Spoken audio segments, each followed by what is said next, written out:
और जो लोग पास पहले कर चुके हैं उनको भी सर्टिफिकेट नहीं दिया जा रहा है। और अभी 17-20 सेशन का पेंडिंग चल रहा है, बहुत सारे स्टूडेंट का रिजल्ट। 18-21 का पार्ट 2 का रिजल्ट नहीं आया, 19-22 का पार्ट 1 का रिजल्ट नहीं आया, 20-23 और आपको 21-24 का रजिस्ट्रेशन का टाइम पास कर रहे हैं ना, किसी चीज़ पे वो साइन करते हैं। तो फिर VC प्रभार देने से फ़ायदा क्या उनको है? इससे अच्छा था कि प्रभार उनको दिया ही, VC ही नहीं है अभी कोई। पाटलिपुत्रा यूनिवर्सिटी के VC को प्रभार में दे दिया गया है।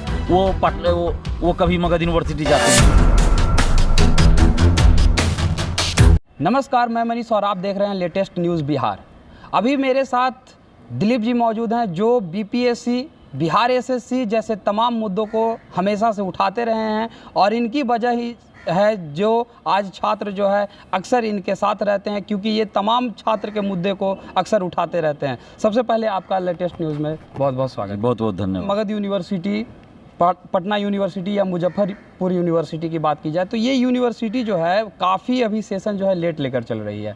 अनुष्का जो पटना की एक लड़की है जिसको इसरो में एडमिशन तक हो गया है, लेकिन सर्टिफिकेट नहीं मिलने की वजह से वो एडमिशन नहीं ले पा रही है। तो क्या ये सेशन लेट होने का गुनाह जो है छात्र क्यों भुगत रहे हैं? देखिए, ये जिम्मेवार इसके लिए बिहार के समस्त पार्टी, समस्त नेता, राज्यपाल, मुख्यमंत्री, शिक्षा मंत्री सभी लोग हैं, क्योंकि सेशन सुधार के लिए कोई प्रयास नहीं किया जा रहा है। किसी के द्वारा कोई प्रयास नहीं हो रहा। छात्र लगातार आंदोलन कर रहे हैं, हम लोग भी उनके समर्थन में 3 बार सड़क पे उतरे, आंदोलन किए। यहाँ तक कि राज्यपाल से भी जाकर हम 3 दिन पहले मिलने का प्रयास किए, लेकिन राज्यपाल डायरेक्ट तो मिलते नहीं है। तो हमने वहाँ आवेदन दिया मिलने के लिए, और जो डिमांड है सेशन सुधार के लिए वो हमने रखा है उनके सामने। लेकिन मुख्यमंत्री जी को भी पहल करनी चाहिए, राज्यपाल महोदय को भी इस पर, क्योंकि यूनिवर्सिटी के जो मेन होते हैं वो राज्यपाल होते हैं, तो राज्यपाल को इसमें डायरेक्ट अधिकार है हस्तक्षेप करने का, लेकिन कोई हस्तक्षेप नहीं किया जा रहा है। कई यूनिवर्सिटी ऐसी है जहाँ अस्थायी VC ही नहीं है, जैसे मगध यूनिवर्सिटी में VC ही नहीं है अभी कोई है। पाटलिपुत्रा यूनिवर्सिटी के VC को प्रभार में दे दिया गया है। वो कभी मगध यूनिवर्सिटी जाते ही नहीं हैं और बस टाइम पास कर रहे हैं ना, किसी चीज़ पे वो साइन करते हैं। तो फिर VC प्रभार देने से फ़ायदा क्या उनको है? इससे अच्छा था कि प्रभार उनको दिया ही नहीं जाता। और जो लोग पास पहले कर चुके हैं उनको भी सर्टिफिकेट नहीं दिया जा रहा है। और अभी 17-20 सेशन का पेंडिंग चल रहा है, बहुत सारे स्टूडेंट का रिजल्ट। 18-21 का पार्ट 2 का रिजल्ट नहीं आया, 19-22 का पार्ट 1 का रिजल्ट नहीं आया, 20-23 और आपको 21-24 का रजिस्ट्रेशन तक नहीं हुआ है। तो इस तरह से कहीं यूनिवर्सिटी चलता है, इस तरह से पढ़ाई कैसे होगी? तो इस पर सभी को ध्यान देना चाहिए, और खासकर मुख्यमंत्री और राज्यपाल महोदय को इस पर त्वरित कार्रवाई करनी चाहिए और सेशन सुधार के लिए प्रयास किया जाना चाहिए। लेकिन ये लोग कुछ कर नहीं रहे हैं। तो अब छात्रों को ही एकजुट होकर 4 लाख लगभग है स्टूडेंट्स, ग्रेजुएशन, PG, B.Ed या अन्य सभी कोर्स को अगर मिला लिया जाए तो मगध यूनिवर्सिटी में सिर्फ 4 लाख स्टूडेंट है, सभी सेशन को देख ले तो। और पूरे बिहार इनके यूनिवर्सिटी को देखा तो मुझे लगता है कि कम से कम 20 लाख स्टूडेंट जरूर होंगे पूरे बिहार को अगर देख ले तो, हर सेशन को मिलाकर। तो अब स्टूडेंट्स को सड़क पे उतरना पड़ेगा, तभी कुछ हो पाएगा, नहीं तो ये जो गूंगी बहरी सरकार जो बैठी है वो सुनने वाली ऐसी नहीं है। जैसा कि देखा जाए कि 17-20 के सत्र के छात्र, 18-21 के छात्र छात्राएँ लगातार जो है अभी सेशन के इंतज़ार में कि कब उनका BA पार्ट 3 का एग्ज़ाम हो, कब उनका BA पार्ट 2 का रिज़ल्ट आए। यहाँ तक कि अभी एडमिशन का प्रक्रिया शुरू हो गई है BA पार्ट 1 में, लेकिन BA पार्ट 1 का बच्चे का भी एग्जामिनेशन भी नहीं हुआ इससे पूर्व वाले। तो ऐसे बच्चे जो है चुपचाप से बैठे हैं, ना उनका सेशन आगे बढ़ रहा है और ना कुछ हो पा रहा है। तो फिर आखिर बच्चे का भविष्य तो पूरी तरह से अधर में जाता। देखिए, ये चीज़ सोचना चाहिए, जितने अभिभावक भी हैं उनको भी सोचना चाहिए कि जब चुनाव आता है तो ऐसे लोगों को वोट क्यों देते हैं। स्टूडेंट्स को भी सोचना चाहिए, उनके अभिभावक को सोचना चाहिए कि जो लोग 3 साल का कोर्स 3 साल की जगह 6 साल में पूरा नहीं करवा पा रहे हैं, आप ऐसे लोगों को वोट क्यों देते हैं? उनके लिए मर मिटने के लिए तैयार हो जाते हैं, मारने को तैयार हो जाते हैं इलेक्शन जब आता है, देखते हुएगा। तो अब बिहार को एक नया प्लेटफॉर्म चाहिए, एक नई सोच चाहिए, ईमानदार सोच चाहिए, ताकि ये सब चीज़ से छुटकारा मिले। मान लीजिए हम लोग आंदोलन करें, सरकार सुन ही नहीं रही, मान ही नहीं रही है, तो हम क्या कर सकते हैं? हम लोग लोकतांत्रिक तरीके से ना आंदोलन करेंगे। और छात्रों को भी चाहिए कि जब आंदोलन होता है तो आप आइए, साथ दीजिए। 4 लाख स्टूडेंट है, लेकिन जब हम लोग आंदोलन करते हैं तो 400 भी नहीं आते हैं।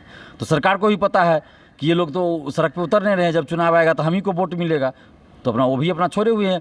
ये लोग चाहते नहीं है कि बिहार के युवा को शिक्षा मिले, बिहार के युवा को नौकरी मिले। बस युवा के नाम पे चाहते हैं कि बस युवा शब्द का इस्तेमाल करके बार बार वोट बैंक हासिल करे, चुनाव में वोट ले ले, सरकार बना ले, बस इतना से काम हो जाए, बाकी कुछ करना नहीं है। वरना कहाँ कोई विपक्ष हो चाहे पक्ष हो, कोई नहीं इस मुद्दे पे बोल रहा है। क्या किसी को पता नहीं है क्या कि मगध यूनिवर्सिटी में लोग आंदोलन कर रहे हैं? गया में चल रहा है आंदोलन, 34-35 दिन से कुछ छात्र वहाँ धरना दिए हुए हैं, बैठे हुए हैं। पटना में भी हम लोगों ने 3-4 बार आंदोलन किया। अभी हाल ही में देखिए आप 26 तारीख को पटना में ही मगध यूनिवर्सिटी के छात्र छात्राएं गए थे राज्यपाल से मिलने, उनको मिलने तक नहीं दिया गया। तो इस तरीके से दमनकारी नीति सरकार अपना रही है। और छात्र सिर्फ इतना चाह रहे कि आप हमारा रिजल्ट दे दीजिए, जो एग्ज़ाम आपने लिया 1 साल होने जा रहा है, आप रिजल्ट दे दीजिए। कोई एग्ज़ाम लिया ही नहीं तो एग्ज़ाम कंडक्ट करा लेते, इसमें क्या गलत मांग रहे हैं छात्र?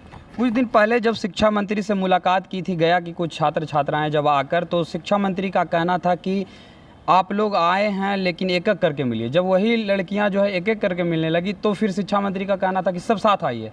जब सब साथ में उनसे मुलाकात किए तो क्या कहते हैं कि लड़की हो आवाज़ ऊंचा करके बात मत करो, क्योंकि आखिर बच्चियां जो है अपने अधिकार के लिए मांग करने आई थी और उनको कहा जा रहा है कि आवाज़ ऊंची ना करो। एक तरफ सरकार कह रही है बेटी बचाओ बेटी पढ़ाओ, और एक तरफ बेटियों को कहा जा रहा है कि आवाज़ ऊंचा करके बात ना करो। तो ये कैसी मानसिकता दर्शा रही है? देखिए, ये इनकी संकीर्ण मानसिकता को दर्शा रहा है। एक तरफ तो ये लोग कहते हैं कि नीतीश जी 35% महिला आरक्षण, ये सिपाही भर्ती और इसमें सब में आरक्षण देकर महिला सशक्तिकरण और महिला उत्थान का काम कर रही है नीतीश सरकार, और दूसरी तरफ लड़की को ऐसे बोला जा रहा है। तो इसे तो साफ इनकी मंशा जाहिर है, और ये बार बार चाहते हैं छात्र को परेशान कर दे ताकि ये लोग आए ही नहीं, अपने हक और अधिकार के लिए आवाज़ ही ना उठाए। इसीलिए आप देखते हैं जब हम इन लोगों के लिए ये करते हैं, आंदोलन करते हैं, तो हमें जेल भेज दिया जाता है।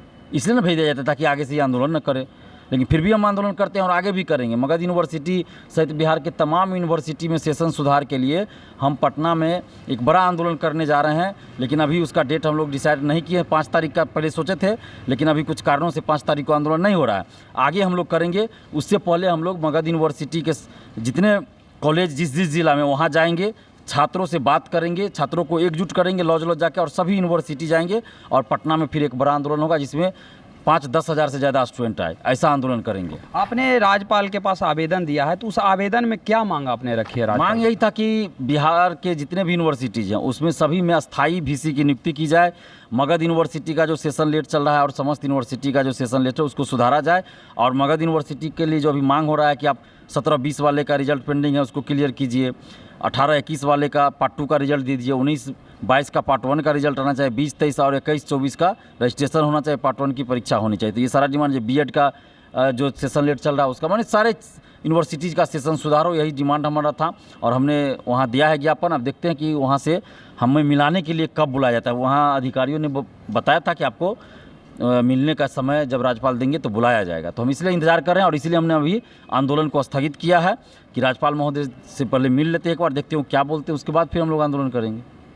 ये थे हमारे साथ दिलीप जी, जो हमेशा से छात्र के मुद्दे को जो है उठाते रहे हैं, चाहे वो मगध यूनिवर्सिटी की बात हो, पाटलिपुत्रा यूनिवर्सिटी की बात हो, तमाम यूनिवर्सिटी जो बिहार के हैं उन सभी में अध्ययनरत छात्रों के जो मुद्दे हैं उसको उठाते रहे हैं। आपको बता दें कि बीपीएससी और एसएससी जो मुद्दा था उसको भी इन्होंने ही उठाया था, जिसके वजह से आज जो है छात्र जो है इनको अपना नेतृत्वकर्ता मानते हैं और इन्हीं के नेतृत्व में जो है अभी बीपीएससी और बिहार एसएससी का जो है आंदोलन चल रहा है। इस तरह के तमाम खबरों के लिए आप देखते रहें लेटेस्ट न्यूज़ बिहार। धन्यवाद।